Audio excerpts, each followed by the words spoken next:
The Isle.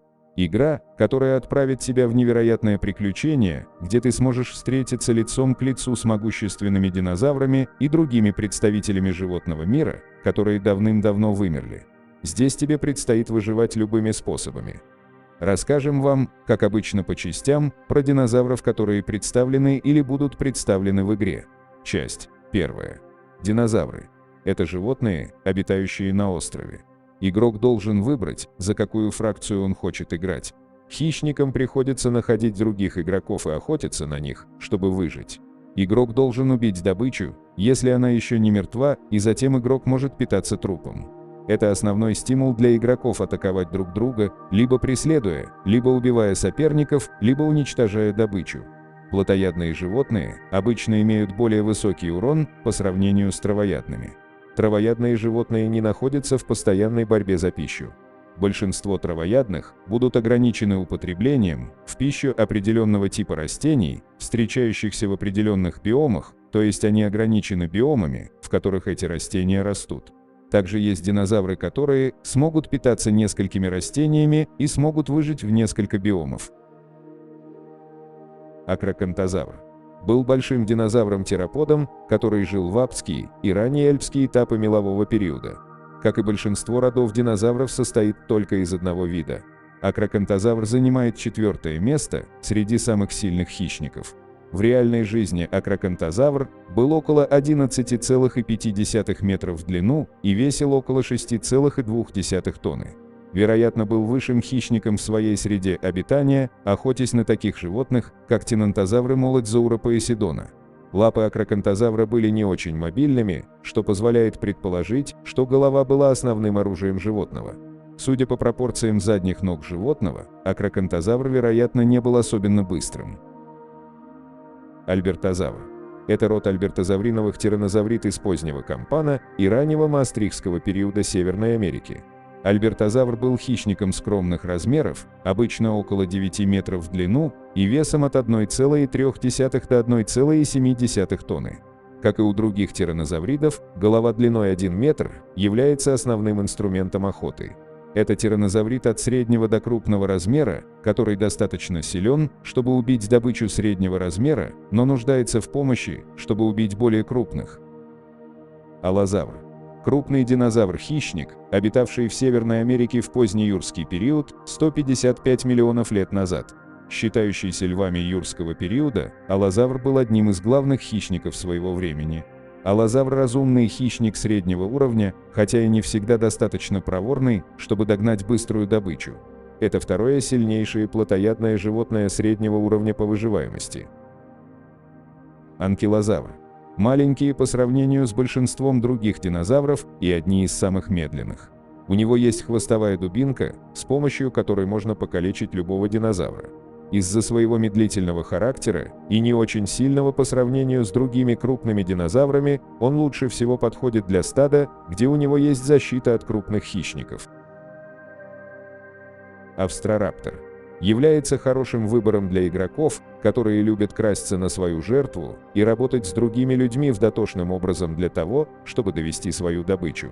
Они медленнее, чем карнотавр, но быстрее, чем ютараптор, и имеют очень небольшой урон, поэтому лучше оставаться скрытыми в окружении более крупных хищников. Авоцератопс. Это род цератопсов насутоцератопсина из позднего Кампана в Монтане. Один из самых сильных динозавров своего размера в игре. Хотя он недостаточно силен, чтобы противостоять большинству мезохищников, он все еще представляет угрозу для более мелких динозавров. Авоцератопс с большей вероятностью выживет, если будет находиться в стаде с другими или в смешанном стаде. Барионикс. Род спинозаврид баремского яруса мелового периода. Барионикс должен держаться поближе к источникам воды и скрываться в воде, если какие-либо крупные хищники придут на добычу.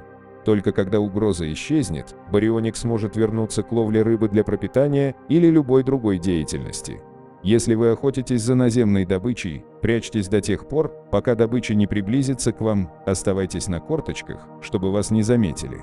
Когда ваша жертва сядет отдыхать, атакуйте ее и кусайте, пока она не умрет. Бипиозавр. Вполне вероятно, что он будет добавлен как динозавр нижнего уровня для тирезинозавра. Он будет полуводным. Этот маленький тирезинозавр наслаждается комфортом и безопасностью воды, где он пасется на водной флоре и редкой фауне. Он использует свои массивные когтистые передние конечности, чтобы закрепиться на скалах и руслах рек во время сильных течений, когда он пасется и ищет мелкую добычу. Хотя они быстрые и уверенные в воде, на суше они гораздо менее искусны. Брахиозавр был необычным животным в Моррисоне. Крупные особи могли весить около 56 тонн. Брахиозавр, вероятно, был похож по нише на современного жирафа.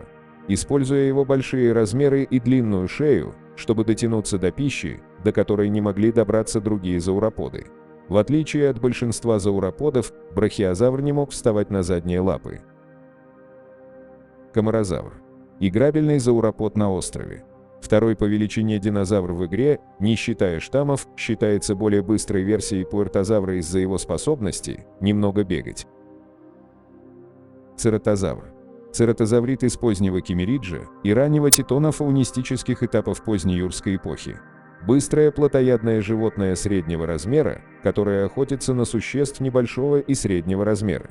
Хотя они способны похищать убитых более мелких хищников и представляют угрозу для более крупных хищников, обычно лучше избегать конфронтации с более крупными динозаврами.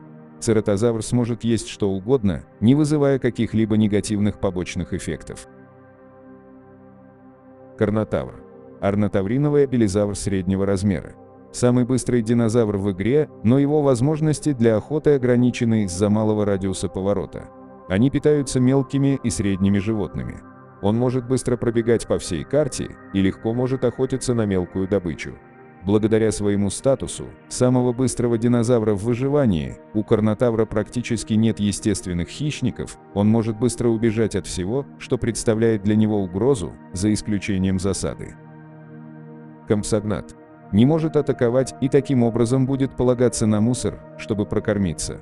Для борьбы с любыми потенциальными проблемами, которые могут возникнуть из-за этого, всегда будет появляться рядом с трупами, и ему будет легко находить трупы, чтобы питаться. Это также может быть самый легкий взрослый динозавр, представленный в игре. Стаи компсогнатов соберутся у трупов, выступая в роли естественных уборщиков. Спасибо за просмотр, не забывай подписаться на канал и лайк само собой. Оставайся с нами, и вскоре выйдет вторая часть.